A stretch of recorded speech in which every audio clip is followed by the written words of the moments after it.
Olá, pessoal, tudo bem? Estamos aqui mais uma segunda-feira para a nossa live, a nossa conversa aqui de toda segunda-feira. E eu estou aqui hoje com novos convidados especiais que já eu vou apresentar para vocês. Na última semana, nós tivemos aqui a Kátia e o João Paulo falando sobre a priorização do currículo, né? Como fazer isso nesse momento que a gente está e como pensar sobre isso também na volta às aulas aí presenciais, né? Então, se vocês quiserem acessar, ela está salva lá na nossa playlist do YouTube ou aqui pelo Facebook também, vocês podem retomar aí e assistir novamente, tá bom? Nós temos aqui hoje, então, já algumas pessoas nos assistindo, participando. Vai ser um momento de um tema denso, né? Um tema que é importante para ser discutido. E nós trouxemos esse tema, esse mês, aproveitando o momento do Setembro Amarelo, né? Então, é um mês de pensar na prevenção contra o suicídio, é um mês da gente discutir sobre esse assunto, então, por isso, esse tema aqui hoje na nossa live, com os convidados que vão poder aí nos ajudar a pensar sobre esse tema. Então, eu queria começar já agradecendo também as pessoas que estão aí nos assistindo. Então, nós temos aqui do estado de São Paulo, pessoal em Santo André, São Bernardo, Leme e Serra Negra. Temos também Marabá, no Pará, nos assistindo, Aquirás, no Ceará, Teresina, do Piauí, Santana do Ipanema, em Alagoas, Novo Gama, em Goiás e São Luís do Maranhão. Então, já estamos espalhados aí pelo Brasil, muita gente aí nos prestigiando. Muito obrigada por quem está aqui, quem veio hoje para discutir aqui sobre esse tema. Então, como sempre, vocês vão poder aí interagir, participando, mandando as suas perguntas para a gente, que daqui a pouquinho a gente vai responder, tá bom? Então, é uma conversa entre esses grupos aqui, com os convidados, e entre vocês também aí junto com a gente, tá? Então, para começar, eu queria falar um pouco assim, por que a gente escolheu esse tema? Nós temos aqui, de acordo com os dados do Ministério da Saúde, de 2000 a 2015, um aumento de 40% nos casos de suicídio entre a população. Então, são números bem significativos e que merecem, de fato, uma atenção, porque, em média, 38 pessoas se suicidam por dia no Brasil. Então, talvez a gente não conheça ninguém, não esteja vendo ninguém, mas isso está acontecendo por aí, sem que a gente se dê conta de que esse número é tão grande assim. E entre adolescentes de 15 a 19 anos, esse aumento foi ainda maior. Foram 45% de aumento nesse índice de suicídio nos últimos 15 anos, de 2000 a 2015. E se formos falar dos menores ainda, pré-adolescentes e adolescentes de até 14 anos, isso aumentou 65% no mesmo período. Então, nós estamos falando de uma faixa etária que está na escola, que a gente convive diariamente aí nas escolas de ensino fundamental e ensino médio, e por isso a gente acredita que é tão importante a gente discutir sobre esse tema e pensar qual que é o nosso papel, o que a gente pode fazer para contribuir para a diminuição desses índices que têm crescido tanto nesses últimos anos e que agora, nesse momento que a gente está, ainda mais por conta de todo esse contexto que a gente está vivendo, dessas questões emocionais que às vezes acaba infligindo algumas pessoas também nesse contexto aqui. Então, acho que está bem claro aí a necessidade da gente discutir o tema, da gente poder falar sobre isso e poder trazer essa discussão, esse debate para a educação. Então, para isso, nós temos hoje aqui o Fábio Souza, que eu vou deixar aqui com que ele está presente. Bem-vindo, Fábio. Boa tarde a todas e a todos. É um prazer estar com vocês. Agradeço o convite. É uma honra estar com a educação, onde foi minha primeira prática profissional assim que formado como psicólogo. Estou na saúde pública desde 2006 e é super importante esse debate, esse diálogo entre as nossas duas áreas, né? Então, a minha experiência é na saúde pública, com gestão de serviços, na formação de articulação de redes entre saúde mental, atenção básica e educação. E a partir dessa experiência, a gente vai conversar um pouquinho a partir desses dados que a Silvana nos apresentou e a necessidade de vocês, educadores, espalhados pelo nosso país em dimensões tão gigantescas, né? É um prazer estar com vocês. Obrigada, Fábio. E a gente tem também aqui a Camila Igari, que eu vou passar a palavra para ela poder se apresentar também. E ela já vai começar se apresentando e falando para a gente sobre o nosso primeiro ponto aqui, por que tratar desse tema na escola, né? Então, a Camila faz parte de um grupo de pesquisa, do qual eu participo também. Nesse grupo de pesquisa, um dos eixos da pesquisa fala sobre as vulnerabilidades que a escola enfrenta. E dentre esses temas relacionados à vulnerabilidade, ela vai trazer aí a questão do suicídio dentro desse enredo aí da pesquisa, como é que ele apareceu. Então, eu vou passar a palavra para a Camila, ela vai se apresentar e já vai falar um pouco para a gente sobre esse tema dentro do contexto escolar. Bem-vinda, Camila. Obrigada, Silvana. Boa tarde a todas e todos. Eu sou Camila Igari, eu sou psicanalista. Eu vou trazer um pouco da visão de consultório, né, do que é falado, né, nas quatro paredes e o quanto isso a gente também pode contribuir para os nossos colegas de educação para tratar um assunto que ainda é um grande tabu. Como a Silvana me apresentou, eu faço parte de um grupo de pesquisa na PUC São Paulo e nós pesquisamos os desafios da escola do século XXI. Dentro dessa grande pesquisa, eu faço parte de um eixo que chama Vulnerabilidades na Escola, e que eu tenho os meus colegas, nós somos em 6, mas agora o grupo aumentou, então temos mais 3 colegas novas, então somos 9 cabeças para dialogar sobre as vulnerabilidades na escola. Bem, o objetivo desse eixo levantar, acho que a gente pode passar para o próximo slide, identificar quais temas relacionados a vulnerabilidades aparecem na escola, que já são discutidos, os que ainda não são discutidos e aqueles que representam ainda um desafio. Nós montamos um rol de descritores, que a gente apresenta aí no próximo slide. Nós escolhemos os seguintes temas, né? Foi feito um levantamento entre os colegas da área de educação, e nós levantamos alguns temas: aborto, agressão entre pares, automutilação, pessoas com deficiência, depressão, desigualdades socioeconômicas, dificuldade de aprendizagem, drogas, família, gênero, questões emocionais, rede social, relações étnico-raciais, sexualidade, suicídio e violência. Nós aplicamos este survey nas escolas da rede pública estadual, obtivemos 5.005 respondentes que levantaram quais desses temas já são abordados na escola, quais ainda são desafios e quais ainda precisam de intervenções. Então, hoje, o nosso tema, como o tema de setembro, é o mês do suicídio, nós tivemos uma surpresa. Opa, peraí. Você pode passar para o próximo slide? Como encontrando que um dos principais temas que precisam ser abordados na escola é o suicídio.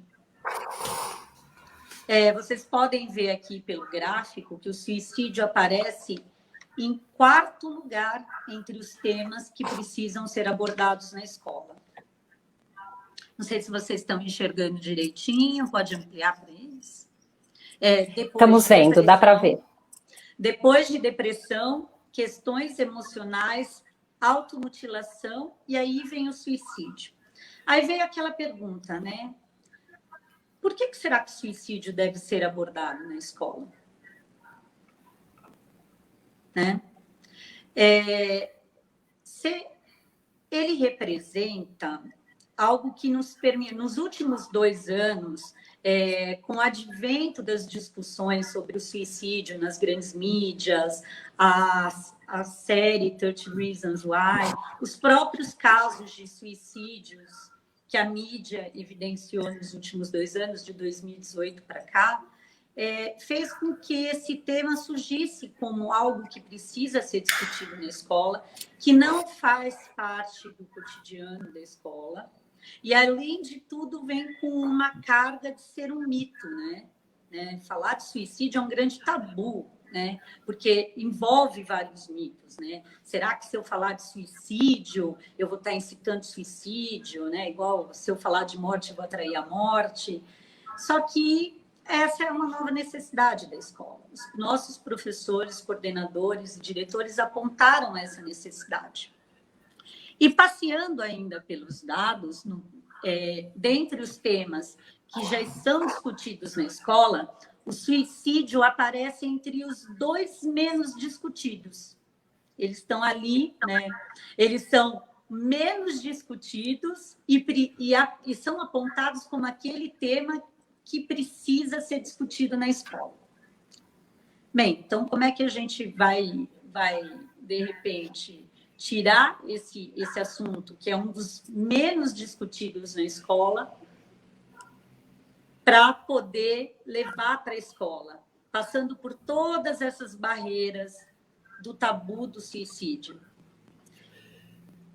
No próximo slide, vocês vão ver que o suicídio aparece como o primeiro tema, como grande desafio na escola.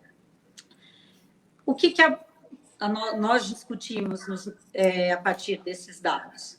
Que uma das dificuldades de trazer o tema suicídio para a escola, além de ser um tabu, pela falta de apoio, se dá também pela falta de uma rede multidisciplinar para tratar do tema, né? A necessidade de um psicólogo para dialogar, um médico psiquiatra, um assistente social, se faz necessário de suporte para os nossos professores e coordenadores levarem esse tema para a escola. Claro que nos últimos tempos, devido à série, devido aos dados, começou a aparecer o tema na escola, mas ainda está muito incipiente essa discussão. E nós consideramos também que uma questão que aparece muito associada ao suicídio e que assusta muito tanto os professores como pais e coordenadores é a questão da automutilação. Então, muitos pais que procuram os coordenadores e a escola para falar não chegam abordando diretamente a ideia de suicídio. O suicídio fica uma grande sombra, um grande medo, mas ele chega lá para falar da automutilação, como se a automutilação tivesse associada ao suicídio. Necessariamente, uma criança ou adolescente que praticam uma automutilação não serão suicidas, até porque tem a gente fala que a automutilação é um grande acting out, né? Eu estou querendo mostrar alguma coisa. E o suicídio, muitas vezes, é aquilo que a gente não consegue nomear, que cai no campo do inexplicável, do não interpretável. Então, geralmente, quando se começa a abordar o tema suicídio na escola, ele tem como primeiro canal de entrada a discussão sobre a automutilação. E quando vamos discutir um pouco sobre como podemos tratar a prevenção, eu vou aprofundar um pouco mais esse assunto. Obrigada, Camila. Então, aí entre os 5 principais desafios, né, a Camila tem aí o suicídio novamente aparecendo, né, Camila? Sim, ele é pouco abordado, deve ser abordado, né, está entre os que devem ser abordados, e é um grande desafio dentro da escola. Bem, esse é o grande motivador da nossa discussão aqui hoje, né? saber que os professores estão enxergando isso como uma necessidade, mas vendo isso ainda como um grande desafio, né? E aí, talvez, fazendo um link com a nossa discussão sobre formação de professores, né? Talvez a gente precise começar a trazer novos temas para a formação de professores que também perpasse por essas questões que são tão complexas, né? Para que a gente possa abordar, e que a formação pode ajudar a trazer essa discussão, ouvindo especialistas, né? Ouvindo outras pessoas da área que possam contribuir com os professores, e que eles se sintam um pouco mais preparados para essa discussão na escola. Nós temos aqui um comentário da Luzinete Silva. Ela diz que o tema é muito interessante e merece toda a nossa atenção, pois temos acompanhado muitas notícias de pessoas com problemas de ordem psicológica e precisamos de muitos argumentos para ajudar quem precisa, né? Um pouco desse, como é que eu falo com quem precisa se eu não sei como lidar com isso, né? Nós temos aqui vários comentários falando da importância do tema, né? A Regina Bárbaro Peralta, a Luzinete Silva, a Keila Batista, e uma pergunta que a Yara Patrícia Ribeiro nos encaminhou e que acho que o Fábio pode começar a nos ajudar e responder, Fábio, que ela pergunta como perceber os possíveis indícios de distúrbios mentais que possam levar ao suicídio. Então, quais são esses sinais, Fábio? Como é que a gente identifica que uma pessoa está precisando de ajuda? O primeiro ponto, né, pessoal, de norte a sul desse país e um fenômeno global é o quanto que as redes sociais, as diversas redes, o papel da educação, da saúde pública, o nosso, né, como cidadão, pai, mãe, trabalhador, o quanto a gente vai se tornando um sujeito cada dia com mais informação e com menos capacidade de diálogo, né? Diferente desse encontro que a gente vai buscando tecnologia para nos conectar, o quanto que a gente vai perceber, e na fala da Camila, de um certo isolamento aí do sujeito nas diversas relações, e o quanto que a escola também vai sendo o lugar dos não ditos, né? Dos não falados, e a gente também tem um papel de apoiar a educação enquanto saúde pública, em ajudar a anunciar esses não falados e a entender o que isso quer dizer, e principalmente quando um ato, como diz a Camila, né, um acting out, o ato da automutilação também sinaliza um indicador que a gente sinaliza algo que a gente precisa estar mais próximo, né? Na literatura, o que a gente encontra vários sinais de alerta, né? A OMS e o Ministério da Saúde, os conselhos profissionais da área da saúde vão aprofundando alguns protocolos, algumas formas de sinais de alerta, que é importante que, independente de onde a gente esteja, vão acendendo aí uma luz amarela para que a gente esteja mais atento e atenta. Um deles é o isolamento, né? O isolamento social, ora mais agressivo, o uso abusivo de substância psicoativa, álcool e drogas, aquela mudança de comportamento que a gente pressupõe que seja normal pela adolescência, mas que destoa muito, porque também pode querer dizer que de algo que o jovem, a criança, adolescente gostava muito de fazer e por algum motivo que a gente não conseguiu ouvir ainda, ele vai deixando de fazer ao longo do tempo e vai se isolando, né? Algo que o jovem, a criança vai deixando de sentir prazer, a gente mesmo, né? A gente está falando da criança, mas a gente está falando da gente também. Vai sentindo ausência de prazer nas situações comuns do dia a dia. Então, esses sinais do isolamento, aquela pessoa que está um baita calor e ela está ali com a jaqueta, o capuz, super quietinha, e a gente sempre vai permanecendo ele isolado, né? Então, são sinais de alerta que a gente vai observando no cotidiano das pessoas e que sempre nos toma de surpresa. Nossa, eu nunca imaginei que alguém faria isso, né?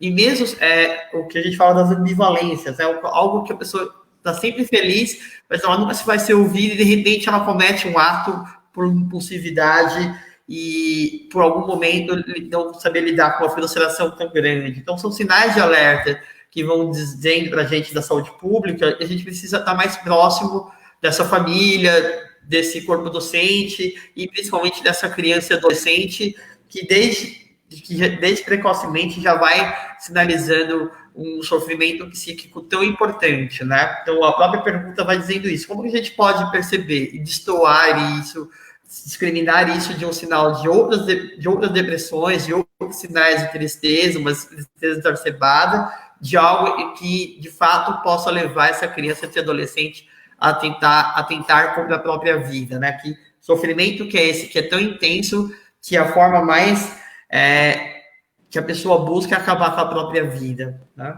Então, achei importante que a gente perceba a capacidade, que a gente tenha principalmente capacidade de escuta, né? Talvez seja um dos próximos temas que a gente vai perceber, que é principalmente como que esse jovem está se expressando, essa criança está se expressando, e para a gente da saúde pública esse tema é bem importante, porque o jovem, a criança, o adolescente, ele frequenta o serviço de saúde pública até a primeira infância, depois ele só vai encontrar conosco, né, infelizmente, mais para frente na adolescência, no planejamento da gestação, ao direito sexual e reprodutivo. Acho que vocês apontam para a gente também a necessidade de uma aproximação com a escola, de um outro lugar que também seja o lugar da saúde mental, que a gente vai ter mais oportunidade de dizer nesses próximos minutos, né? Muito bom, Fábio. Então, a gente precisa ficar atento a esses sinais, essas mudanças de comportamento que, como o Fábio falou, às vezes acaba se confundindo com comportamentos de adolescente, né? A gente fala, é a fase, é assim mesmo, é que ele é adolescente. Então, a gente precisa ficar muito atento para entender até que ponto isso tem a ver com a fase, até que ponto isso está sendo para além, a gente não está percebendo esses sinais, né?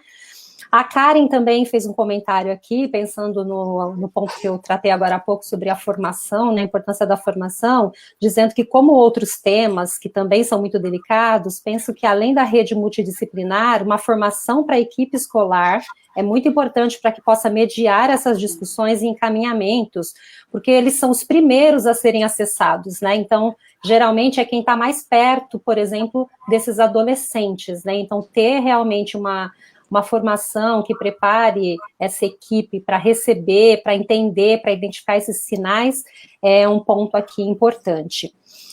E agora, eu queria perguntar para o Fábio, então, qual é essa rede, Fábio, que eu posso acessar? Com quem eu posso buscar ajuda, né? Eu estou na escola, estou percebendo que o meu aluno precisa de ajuda, com quem eu posso falar sobre isso? Bom, nesses 30 anos aí, de 32 anos de Constituição Federal e 30 aí de regulamentação do Sistema Único de Saúde, falando, e ele também versa sobre a articulação com o privado, a responsabilidade do sistema privado, que a gente chama de saúde suplementar, acho que o primeiro ponto é a relação escola e educação, ela precisa ser muito próxima, né? Principalmente no nível local. O gerente, o psicólogo, o professor precisam ter um contato cotidiano, né, sobre como ela acontece nos territórios. É nos territórios que a vida acontece. De Marabá a São Luís, Maceió ou Guaíba, lá no sul, as realidades são distintas. Então, é importante que os gestores públicos, mas principalmente os atores locais da educação, se coordinem, né, apresentem os seus problemas. Eu estava lembrando de uma tese de doutorado da Marilene Proença, que ela fala assim, a queixa escolar ocupa 30%, mais de 30% das demandas de um serviço de saúde. Então, que medida que ambas as políticas se conversam, se convergem e se integram. E essa integração dessa política, dessa prática de cuidado, por mais que os governos tentem organizar, por exemplo, o programa Saúde da Escola, e tem um componente super importante, pessoal, né? Os municípios tiveram um prazo para aderir, e tem um componente super importante, que é inclusive a formação dos professores. Então, é aquela oportunidade do profissional que está lá no grupo, no consultório da unidade básica, do CAPES, da rede de urgência e emergência, poder entrar na escola e falar dos problemas cotidianos. E o inverso também é verdadeiro. Em que medida que esses territórios, esses serviços públicos ou privados se conversam dentro de um determinado bairro, região, cidade, porque o Brasil é grande, né? A gente está numa cidade, por exemplo, aqui que tem 12 milhões de habitantes, né? É o terceiro orçamento público da saúde do país. Tem municípios que têm 5 mil habitantes, né? E que precisam de um município maior e dependem. Então, eu acho que é super importante que as escolas reconheçam, assim como o serviço de saúde, quem são seus pares. Tem um posto de saúde, uma unidade básica, tem o NASA, que é o Núcleo de Apoio à Saúde da Família, que está em discussão, mas tem uma equipe multi, que é essa equipe multi que a Camila fala, né? Tem um consultório que tem uma pessoa, um grupo de psicólogos que discutem educação, vamos convidar esses pares para conversar sobre esse grupo de adolescentes que vem se apresentando com esses sinais e sintomas que a Camila e eu conversamos, né? Porque muitas vezes, inclusive a dúvida está nos próprios educadores que também são sujeitos, né? Também têm seus filhos adolescentes, também podem pensar dessa forma, né? Conversando com a Camila nesses dias, assim, quem nunca pensou assim, nossa, a vida está difícil, a vida está muito difícil, será que vale a pena? Né? E perguntar claramente, ajudar os professores e esses dois serviços a perguntar claramente do sujeito. Em algum momento, como é que você se sente? Em algum momento você já pensou em terminar com a própria vida? Como é que você pensou em fazer isso? Quais são as consequências? Ouvir sem julgar. Né? Certa vez eu ouvi uma frase para mim que virou uma tag, né? Ouvir sem morrer e falar sem matar. Né? Na posição em que o sujeito está, ele precisa se sentir acolhido, uma postura empática, não aquela postura, eu estou ouvindo você, mas eu estou assim. Sabe?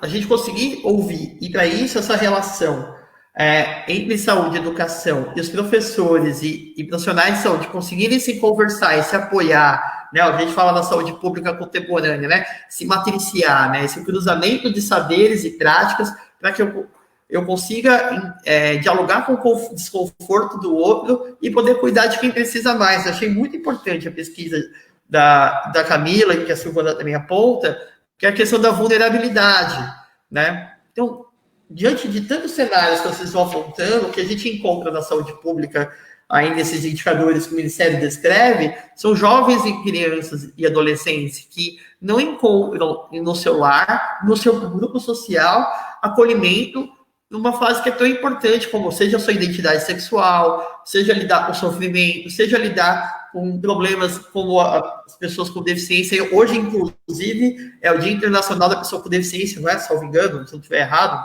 Então, como que a gente lida com essas divergências e essas diferenças num lugar que é tão importante como a educação?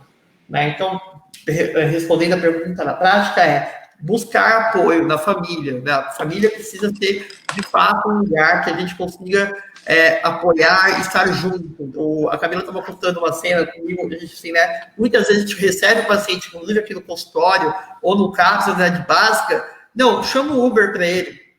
Não, ele veio, não veio. E a família numa posição, porque deve ser difícil mesmo ouvir que você tem falhas, né?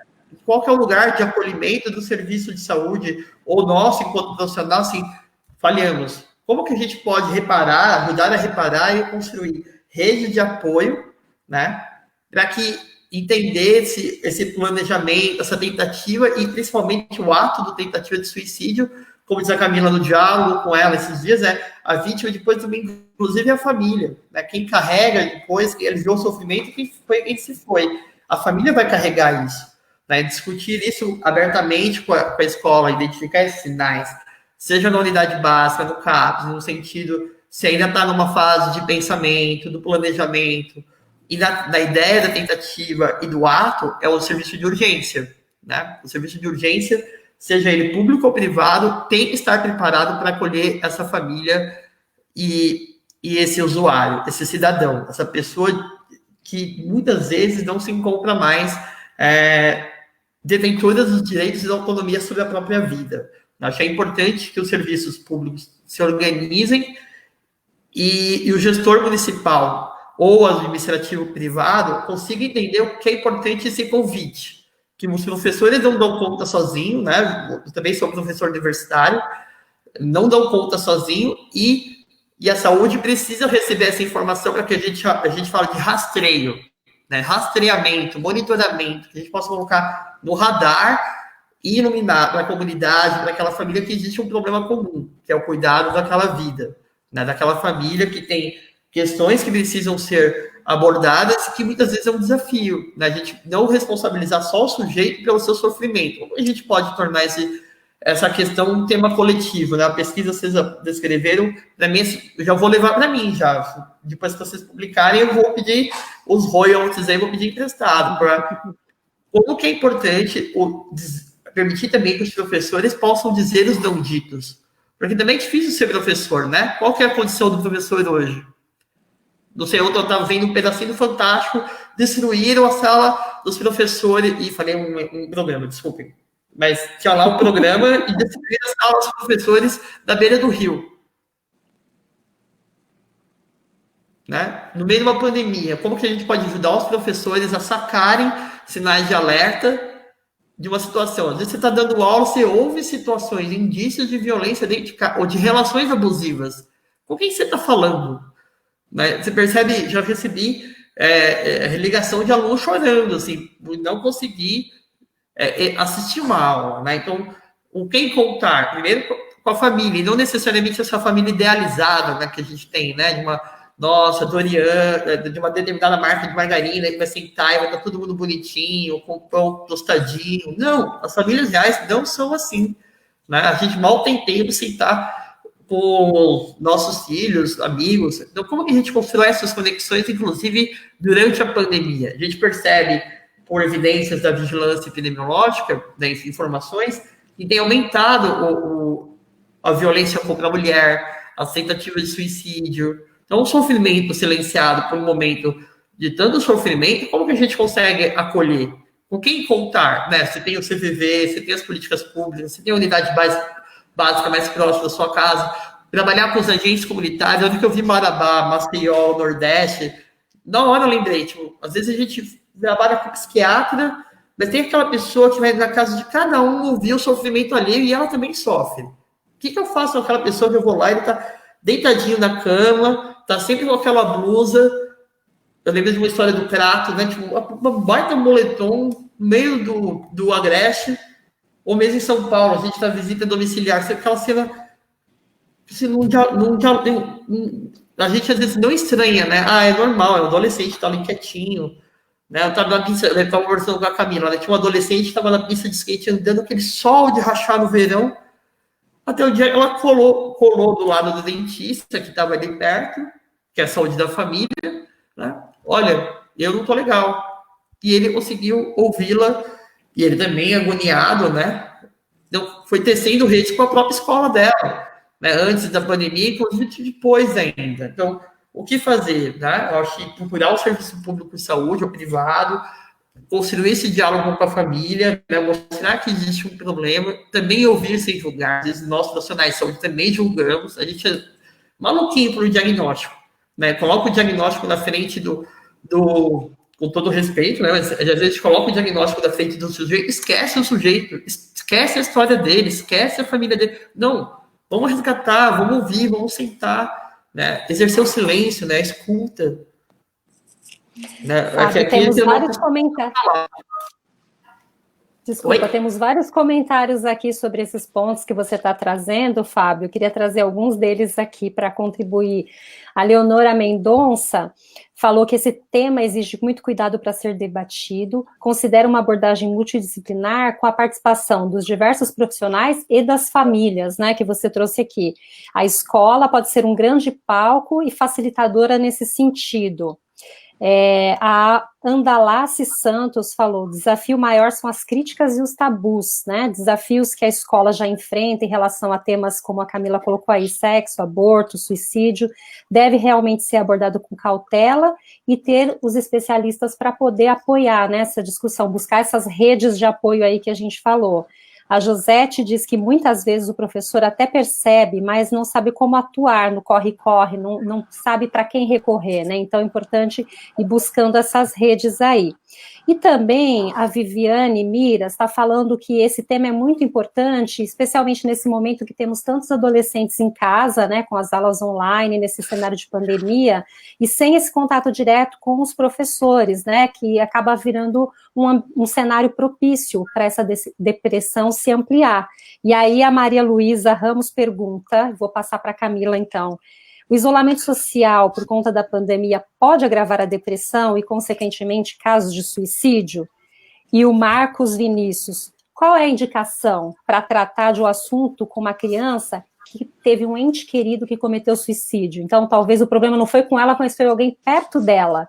Como é que a gente pode fazer isso, Camila? E como é que o professor, então, na escola, pode pensar em lidar com tudo isso? Quais são as estratégias que a gente pode sugerir?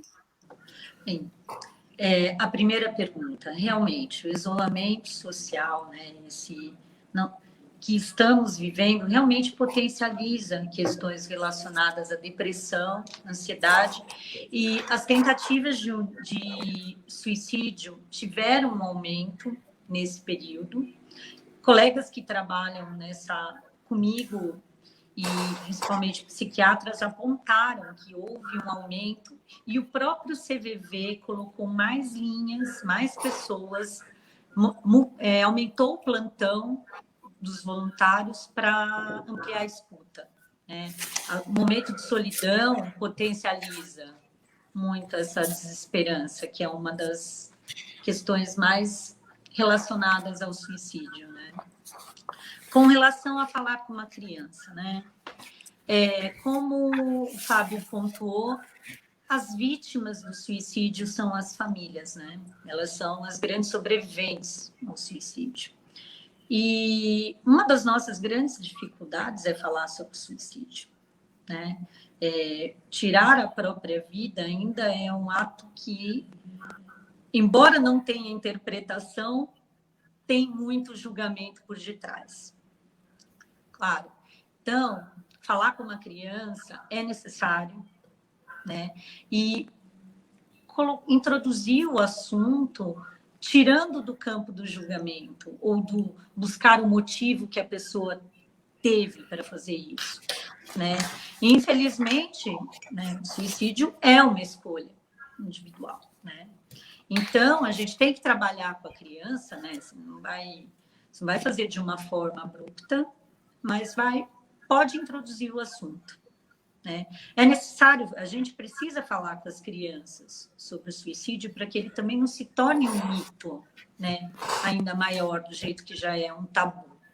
E falar de suicídio não quer dizer que a gente vai incitar o suicídio, porque as pessoas precisam de um espaço para falar sobre isso. Tem famílias que escondem, tem famílias que revelam só depois de muitos anos. Né? Eu acho que toda família sabe o momento de falar, que tem que ser com muito cuidado.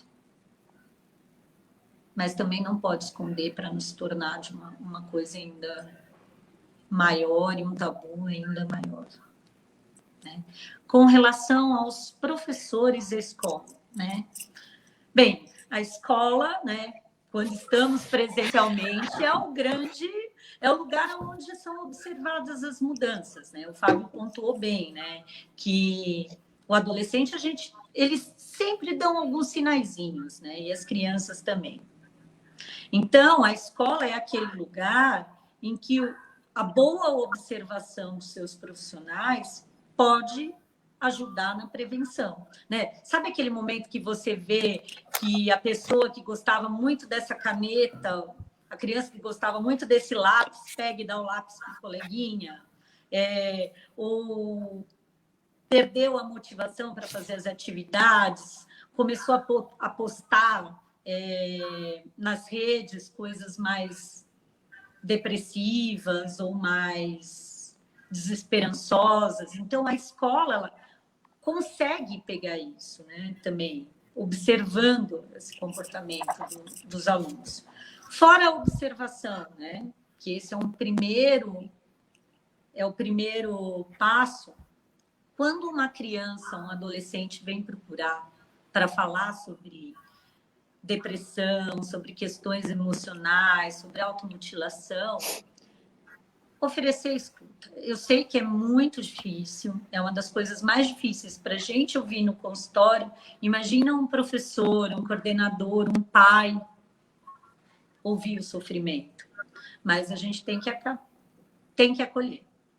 Né? É aquele momento em que você vai arranjar força, não sabe de onde, para poder oferecer escuta.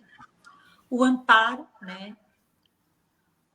Amparar a pessoa mesmo, dar atenção, falar. É difícil ouvir, mas a gente reforça essa questão. E a questão do respeito, né? respeitar o que a pessoa vem trazer, né? Não banalizar, não falar, não, deixa disso, não, vamos fazer outra coisa, não. Ouvir, respeitar.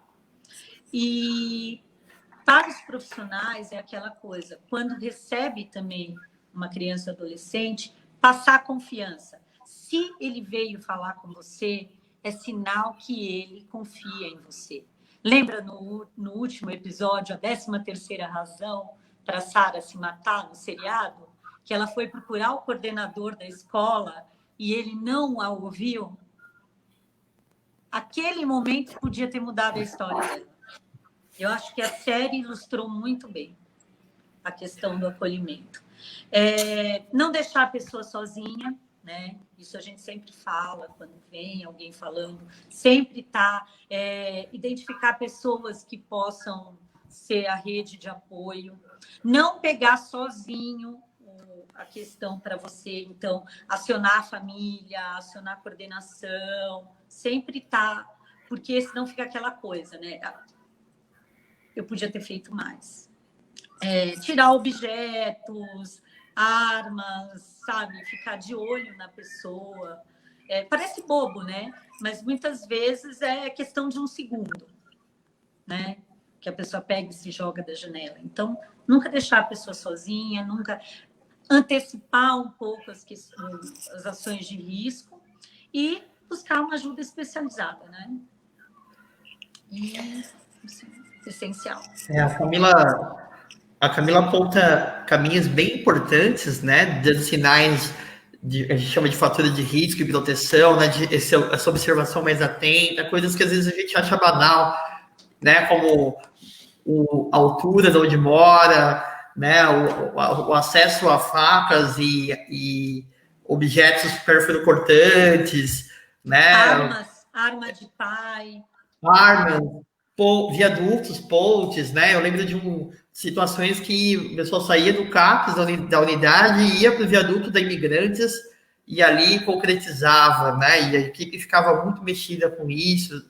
O ano passado teve uma situação na Zona Leste também que mexeu com todo mundo, que as meninas, uma pulou da caixa d'água, a outra desistiu no último momento. E eu sei que isso mexe muito com a comunidade escolar e com a comunidade onde as pessoas vivem. E falar de sofrimento, concordando bastante com a Camila, ainda é um tabu, né, Camila? Sim. Então, falar do próprio sofrimento, então eu fico pensando durante a pandemia, dialogando com a pergunta da professora, como está sendo difícil isso, né? Cada um sofrendo isolado ali na sua live, no seu canal, circunscrito ali no seu celular, quando tem acesso a uma tecnologia como essa, né? A gente está discutindo hoje a sustentabilidade de manter as conexões com famílias que às vezes se conectam a família inteira por um equipamento muito menor do que o meu, a família inteira, com que sinal, né? Quais são as condições. E a gente tem buscado algumas linhas, e eu fico pensando na pergunta da professora assim, como produzir isso em plena pandemia, né? A gente tem tido algumas apostas, professores e professoras, né? Que é buscar inovações de conexão, né? Desde fomentar e provocar as equipes de saúde da família, as equipes de saúde a andarem pelos bairros, andarem pelas ruas mesmo, fazer visita domiciliar, manter as visitas domiciliares.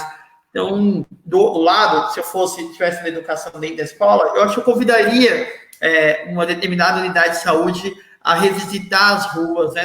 Todo mundo já está voltando, né? Que medida que a saúde também pode estar mais próxima à casa das pessoas, a partir da saúde da família, e ficar um pouco mais atenta a isso que vocês estão nos contando, de um certo isolamento, que às vezes uma pessoa no quarto trancada, não é só uma pessoa no quarto trancada e está tudo ok. Né? O que isso representa? E dialogando com a pergunta de falar para uma criança, né? Acho que ouvir, né? Ouvir claramente o que aquilo representa para aquela criança, para aquela família, e buscar o apoio profissional para essa mediação quando necessário, porque não é uma escuta fácil, né? Escutar de uma criança, de um estudante que está em pleno exercício ali, de várias aprendizagens, que ele quer acabar com a própria vida, ou que uma perda é tão importante, é difícil mesmo, né? Então, achei fundamental essas redes que a gente está falando, e esses sinais de alerta que a Camila chama atenção, porque vai tecendo um fator de proteção que é, de fato, ajudar o sujeito e essa família a reconstruir outras conexões com a vida, né? A gente não levar tanto na brincadeira essa coisa. Um dia olha que a Camila falou do sinal de alerta, de pular, eu lembrei de uma pegadinha que a gente estava ali, os estudantes do mestrado, e tentaram pegar a gente porque alguém ia pular do viaduto. Tipo, no lugar que mais pula pessoas no centro de São Paulo, de um determinado viaduto ali do centro. Então, não banalizar a vida e a morte, acho um papel bem importante nosso, abrir conexões com a comunidade, diálogo com as igrejas, com centros comunitários, com baile funk, aonde for possível, com forró, né? Conversar mesmo sobre as coisas, botar as pessoas para se conectar. Quando vocês falaram das conexões, eu lembrei muito das reuniões pedagógicas, né? A gente faz todo o planejamento pedagógico pensando no método, quando dá tempo, né, professores? Porque é sempre muito corrido, né? Eu espero, às vezes a gente tem a sensação que você comprovei de um ano para o outro, né? Talvez seja um bom indicador, né? Em que medida que esse tema do PSE entra como um indicador de qualidade no plano político-pedagógico das escolas, dos conselhos de escola, né? Ouvirem os serviços de saúde do conselho de escola, elaboração do projeto político-pedagógico, né? Em que medida também, aproveitando a pergunta da Viviane Miras, né? Que medida também que a gente tem começado a dar instrumento aos professores a sacarem um pouco nas lives que estão dando, porque a live está todo mundo cansado. Daqui a pouco, amanhã eu vou dar aula, tenho certeza que 80% depois desliga a câmera, né? Então, como que a gente consegue construir outros canais, né? Eu lembrei, a gente do curso de psico, a gente começou a fazer algumas lives menores, mas para falar da vida. Fala da vida. O que está pegando? O que está pegando? E essa pergunta, apesar de parecer simples, veio respostas muito fortes, tanto de equipes da saúde, com os estudantes e professores que estavam no curso de psico, por exemplo. Porque está pegando, tá difícil trabalhar durante a pandemia, tanto é que nós não estamos num auditório, né? Então, como que a gente pode buscar outras conexões de escuta, principalmente? Hoje está sendo um exercício aqui de leitura, né? Até estava comentando antes da live, assim, né? Como que a gente poderia ouvir o público de verdade, né? Exercer um silêncio quase absurdo de poder ouvir sem julgar, né? Sem avaliar o outro, porque essa ideia da avaliação e do julgamento que eu percebo quando profissional e gestor de saúde pública e trabalhador da RAPS, do SUS, desses 14 anos, a ausência de escuta tem sido um objeto principal de esvaziamento de muitas práticas. Pergunta no serviço quantos grupos começam com 15 pessoas, o terceiro encontro está vazio. Façam essa pergunta nas unidades básicas, nos postos, onde nos CAPs de vocês. E vão refletir o porquê. Qual que é o significado desses grupos? A gente está conduzindo a partir dos nossos poderes de conhecimento ou, de fato, a partir do outro? Por que eu estou dizendo isso? Porque numa experiência com adolescentes durante a pandemia, né, porque ele desfez o grupo que estava lá na pista de skate e manteve o grupo num determinado aplicativo. Aí um dia estou lá, chegando no serviço, a psicóloga, pelo amor de Deus, o jovem disse que vai se matar. Tá. E aí ela começa a narrar a história. E o que a gente percebe? Que os próprios jovens começam a dizer assim, calma, mina, abre aspas. Eles, a partir da vivência que eles foram tendo, eles mesmos foram conectando e tecendo rede de solidariedade, né? E a psicóloga ali, né, ela foi entendendo aquilo e depois foi convidando um pouco essa pessoa para ir para o serviço, mas muito mais a partir da angústia dela. Depois convidou os pais e foi mobilizando um pouco a rede. Então, talvez a pandemia possa nos ensinar a usar as tecnologias também para rastrear e identificar situações de alerta, que eu lembrei disso quando você falou das postagens tristes, né, de finais de vida. Então, a gente também não deixar passar em branco. Vocês já tentaram digitar no Google? Abra uma aba aí, digitem no Google, quero me matar. Observe o que vai aparecer. Tem 2 pontos que vocês falaram aqui, Fábio e Camila. Desculpa, Fábio. Não, vai aparecer soluções para não se matar, né? Vai aparecer o canal do CVV, ele vai hoje o Google e as outras ferramentas vão te direcionar um lugar algoritmo tentando ajudar. Então, é interessante isso, né? A gente também não, se nem o Google está deixando passar em branco, espero que nem a gente, muito menos a gente. Tem 2 pontos que vocês falaram que eu queria só destacar aqui, que às vezes a gente pensa em coisas muito difíceis, né? Como que eu posso ajudar lá na escola? E acho que tem 2 pontos que vocês falaram muito importantes. O primeiro, essa questão da escuta, né? Só o fato de você ouvir, né, se disponibilizar, se mostrar aberto, sem a questão do preconceito, né, sem o julgamento, sem já querer mostrar que ele está errado, que ele não sabe de nada. Então, ouvir, entender. E a segunda, a questão de criar redes, né, de se conectar, de ver com quem eu posso falar, quem que pode contribuir comigo. Então, eu queria aproveitar e fazer aqui alguns comentários que trouxeram, que tem a ver um pouco com isso. A Valdelice Oliveira fala que somos confidentes dos alunos, devem estar sentindo muita falta desse contato nesse momento, né, desse vínculo. A Madalena Lira também fala que a temática é de grande relevância para que possamos minimamente dar conta de buscar esse apoio, ser o colo que acolhe, né, identificar os sinais que os estudantes vão tentando nos mostrar no cotidiano da escola. E nós temos também aqui 2 experiências interessantes. A Maria José Santos diz que na escola dela tem professores muito atentos, que dão um relatório e os coordenadores chamam alunos, famílias, encaminham para psicólogo, fazem uma parceria com o Núcleo de Assistência à Saúde à Família, que você falou aqui, Fábio. Então, eles estão fazendo esse trabalho lá. A Maria Socorro Leal de Moraes também disse que nesse momento de isolamento social, os professores e um grupo de alunos mensalmente trabalham uma temática voltada às emoções, e que esse mês o tema é saúde mental e prevenção ao suicídio. Então, já tem gente se mobilizando para pensar sobre isso, né, e como se organizar. E aí a Solange Cruz faz uma pergunta que eu acho que o Fábio começou a responder. Se tiver algo mais que vocês acham que dá para complementar aqui a pergunta da Solange, quais são as políticas públicas atuais que de fato podem contribuir para a redução do suicídio das crianças e jovens em idade escolar? Não sei se a Camila quer começar. Não, a gente faz parte mesmo. Oi? Pode falar, Fábio. Não, pode falar, Fábio. A gente tem uma grande política pública que a gente precisa promover e fortalecer, que é o SUS, né?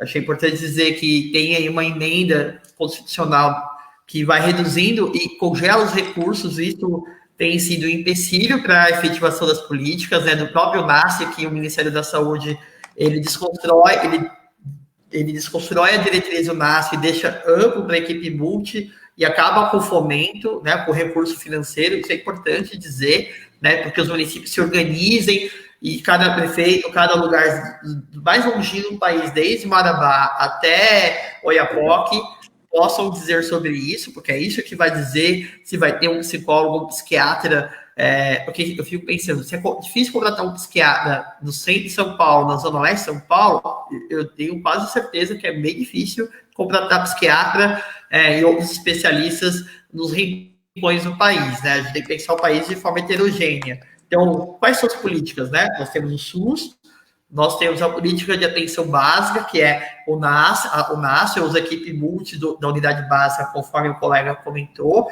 A UBS tem uma responsabilidade sanitária sobre a forma de viver e morrer de uma determinada população, né? Então, é papel da unidade ajudar essas famílias e buscar parceiros como o CRAS, o CRES, o Conselho Tutelar, né? Eu conheço vários casos de pessoas com deficiência e que o jovem comete uma autoagressão ou a família comete uma violência e é o CRAS que vai fazer essas mediações e a gente julga muitos pais, muitas vezes, algumas vezes, a gente acaba julgando muita família também.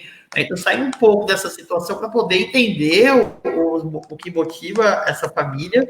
Então, a gente tem aí o SUS, né, o Sistema Único de Assistência Social, você tem o ECA, né, ele é efetivado na vida das pessoas por meio do Conselho Tutelar também, e a rede de atenção psicossocial, que é composta pela unidade básica, que lida com o sofrimento do cotidiano, né? Eu diria assim, pensando na ideação suicida, ela consegue manejar até o pensamento e a ideação, ela precisa contar com o CAPS, que é o Centro de Atenção Psicossocial, no caso de crianças e adolescentes, com o CAPS infanto-juvenil. Nem toda cidade consegue ter, mas toda cidade precisa e é dever ter uma referência de cuidado infanto-juvenil. Isso é um direito previsto no ECA, no SUS e na política de atenção psicossocial, né? E no limite, depois da tentativa, a rede de urgência e emergência, ela tem que estar treinada para acolher essa situação, né? Inclusive, eu conheço alguns projetos de escola que no próprio projeto político-pedagógico vai convidando esses atores para apoiar, como lidar desde aquele engasgo da criança, sabe? Eu já vi casos de criança que morre engasgada na escola, inclusive lidar com essas situações de urgências psiquiátricas, né? Até chegar o SAMU, até chegar alguém de uma equipe de saúde para poder fazer o manejo. O CVV é um recurso, né? Não é uma política pública oficial, mas aí existem diálogos entre o SUS e o CVV, né? No atual governo federal. Mas acho mais, e no âmbito nacional de prevenção, a gente tem o programa Saúde da Escola, né? Que é esse convite entre educação e saúde, e eu penso que é uma oportunidade, quando o colega falou do NASP, que é aproveitar o que é final de ano, né? O ano acabou, né, gente? Aproveitar aí esse ensejo, que a gente possa convidar esses serviços para dentro do escopo do planejamento político-pedagógico durante e pós-pandemia, como que o NASF entra, como que o CAPES pode ser convidado para esse lugar de também ouvir o professor. O professor tem razão, né? Porque é muito difícil lidar com uma sala grande. E às vezes, e eu sempre dizia isso para as equipes que eu trabalhava de saúde, assim, às vezes a gente dá muita atenção a quem grita, a quem bate, a quem chama atenção, a quem bate forte na mesa. E às vezes quem está quietinho, silenciado, entra e sai pelo serviço do mesmo jeito, a gente não dá atenção. Né? A famosa equidade, né? Pegar a fila que está assim, virar a fila de lado e perceber as diferenças e as necessidades de cada um. Esse é um atributo importante do SUS, e eu sei que eu me prolonguei demais, mas eu sou um trabalhador do SUS, esse é o meu lugar de pesquisa e atuação. Então, o meu convite é esse, assim, de poder convidar esses atores que estão muito próximos de vocês, desde as populações ribeirinhas, ou até da Zona Leste, Zona Norte de São Paulo, o ABC tem uma tradição forte de atenção psicossocial, poder convidar e, inclusive, apoiar o professor a essa escuta, né, a identificar esses sinais de alerta e perguntar, na dúvida, pergunta, né, tem, inclusive, isso é objeto de notificação compulsória, né, a simples suspeita de tentativa de suicídio, de autoviolência, já deve ser notificado, né? Acho que esse é um detalhe bem importante para quem trabalha nas duas políticas públicas. Desculpa se eu me prolonguei demais. Tá ótimo, Fábio. Acho que você já até respondeu a pergunta da Tereza Amorim, que ela queria saber qual percebemos esses sinais, o que a gente faz? Fala com a família, comunica um órgão competente? Então, você já está dizendo aqui que se a gente percebeu um sinal, que a gente tem que comunicar, sim, aos órgãos competentes, certo? E, claro, falar com a família, imagino que deva ser bem importante nesse contexto também, né? Com certeza. É muito importante. Depois eu vou pedir para a Camila só complementar aqui uma outra questão da Tereza, mas antes, para a gente aqui falar um pouco com o pessoal que está nos ouvindo, a gente aumentou bastante aquela listinha de cidades que eu falei no começo, então eu quero agradecer aqui todo mundo que está nos assistindo. Então nós temos aqui de São Paulo o pessoal da capital, aqui do ABC, Santo André, São Bernardo, São Caetano, Leme, Serra Negra, temos o Marabá do Pará que está aqui ainda, Aquirás, Juazeiro do Norte e Ceará, Aquirás e Juazeiro do Norte do Ceará. Temos também Teresina, São Raimundo Nonato, Uruçuí e Picos, do Piauí, Santana do Ipanema, Jundiá, Penedo, Junqueira, Boca da Mata, Murici, São Miguel dos Campos, Piranhas, Atalaia e Porto das Pedras de Alagoas. Alagoas está em peso aqui hoje, hein? Novo Gama, Goiás. Tá vendo? São Luís do Maranhão, Cabo de Santo Agostinho, no Pernambuco, Aripuanã, no Mato Grosso, e Porto Velho, em Rondônia. Então, temos aí praticamente todas as regiões do Brasil discutindo, refletindo, pensando junto com a gente sobre esse tema tão importante que a gente falou aqui hoje. Tivemos vários comentários aqui falando sobre o tema. A Ellen Bueno também disse que é muito importante trabalhar a prevenção na infância, nas séries iniciais, e que na escola que ela trabalha em Teresina, na Cajazeiras, levam muito a sério a questão do bullying, construção da autoestima, respeito à diversidade. A Márcia Mosca, de São Caetano, também disse que a prefeitura disponibilizou uma sala online que se chama Sala Conexão. Fizeram um questionário com os alunos sobre os pensamentos, sobre o passado, presente e futuro. Vários contaram suas angústias, medos, desesperos, estão trabalhando em cima desses relatos. Então, está sendo importante fazer esses bate-papos com os alunos, a partir dessa escuta deles. Então, ela disse que está ajudando bastante. Então, nós temos aí várias pessoas falando sobre isso.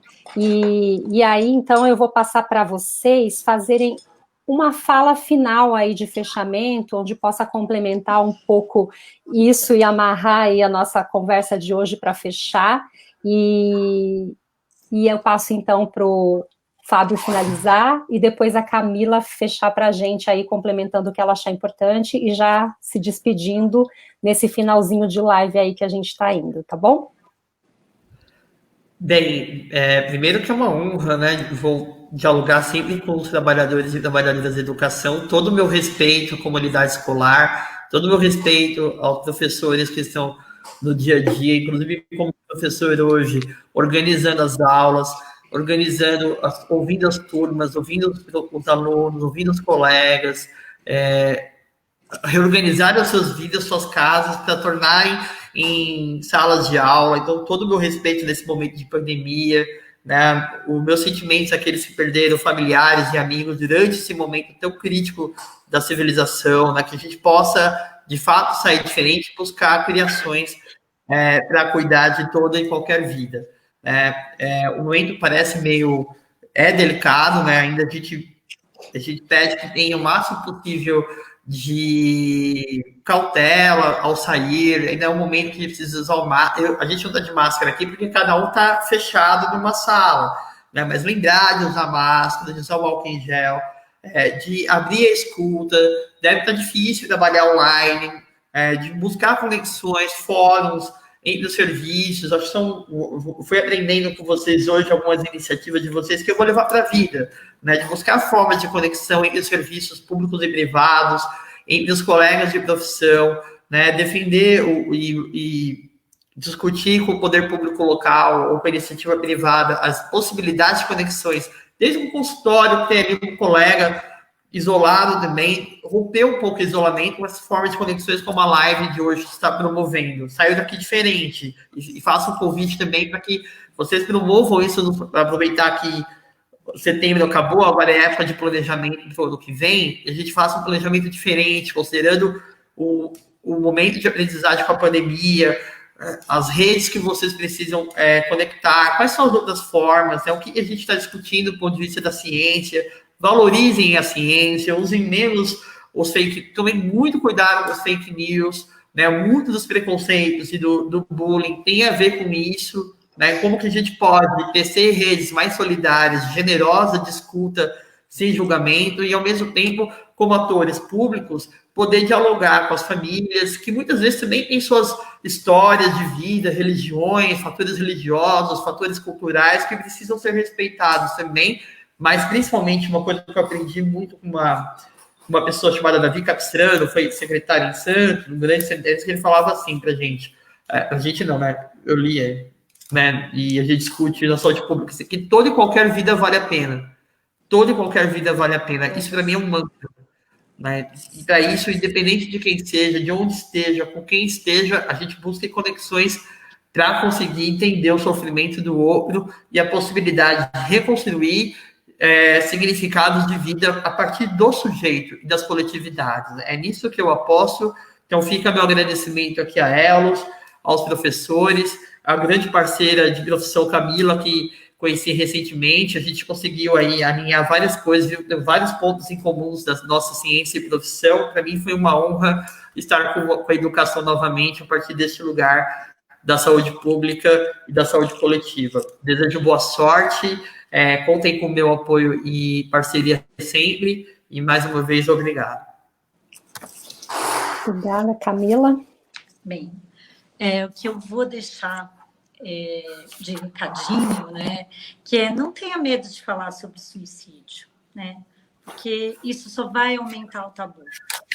Tá? É um assunto difícil, dói ouvir, mas só o ato de escutar já é o grande acolhimento, né? E falar é quebrar preconceito. Tá? Eu agradeço a Silvana pelo convite, ao Fábio pela interlocução e coloco-me à disposição. A Silvana pode compartilhar o meu contato com vocês para a gente continuar o nosso diálogo. Tá? Muito obrigada. Bem, eu que agradeço vocês dois e a gente vai, então, finalizar aqui com uma sugestão para vocês. Quem quer participar aqui, fazer um curso que a gente tem sobre o mindset, como a gente pensa e muda o nosso mindset em diversos aspectos, né? Aqui a Camila está falando, mudar o nosso mindset para começar a ouvir, falar sobre esse, quebrar esse preconceito, esse tabu. E quem tiver interesse em participar, em concorrer, a gente vai ter um sorteio lá no Instagram. Então, vocês podem ir lá no Instagram da Elos, vocês vão se cadastrar lá. Lá no Instagram tem a orientação do que vocês precisam fazer para participar do sorteio. Então, quando vocês acessarem lá a página, quando acabar aqui, vocês já vão ver as instruções, onde vocês podem se inscrever lá para participar. E quem ainda não nos segue no Instagram, né, quem ainda não participa, pode, por favor, entrar lá e aproveitar para seguir a página da Elos Educacional. E aqui também no Facebook, tem bastante gente aqui nos assistindo que talvez ainda não siga a nossa página, então aproveita, segue a nossa página, porque aí você vai acompanhar de perto todas essas novidades, esses nossos momentos de conversa aqui, os materiais. Ao final da live também, nós vamos disponibilizar aqui as referências bibliográficas dessa pesquisa que a Camila falou para vocês aqui, então vocês vão poder acessar aí as primeiras análises que foram feitas até o momento, né, ainda tem algumas coisas que ainda vão ser publicadas, mas já dá para vocês terem uma ideia aí, então será compartilhada com vocês no final da nossa live, tá bom? Então, corre lá no Instagram agora, participa do sorteio, segue a gente. Muito, muito obrigada, Camila, ao Fábio e todo mundo que participou hoje aqui e que buscou aprender um pouquinho mais sobre como a gente pode ajudar o outro, né? A gente que trabalha em educação está sempre pensando no outro, né? Pensando no nosso aluno, pensando em como a gente pode melhorar a aprendizagem dele, mas a gente pode pensar que a aprendizagem dele também pode envolver outros aspectos para além dos cognitivos, né? Como aprender a lidar com as emoções, como aprender a lidar com a frustração, como aprender a lidar com os sentimentos. Então, fica aí a nossa dica para vocês levarem essa reflexão para a escola de vocês, para ampliar isso. Quem não assistiu, vai ficar gravado aqui, então se quiser indicar para alguém para assistir, para ouvir um pouco mais sobre essa reflexão e poder transformar esse assunto num assunto que não seja tabu e que também não seja de crescimento, né, que a gente consiga falar daqui a um tempo aqui de como isso diminuiu, de como os jovens estão cada vez menos entrando nessa seara aqui, né, que a gente está discutindo. Então, muito obrigada e até a próxima semana com um novo tema que a gente vai trazer para vocês aí, complementando esse mês do Setembro Amarelo, falando também aí do autoconhecimento do professor, como é que o professor também pode se conhecer melhor e lidar melhor com as suas emoções, tá bom? Até lá, gente. Tchau, obrigada, Camila, Fábio. Tchau.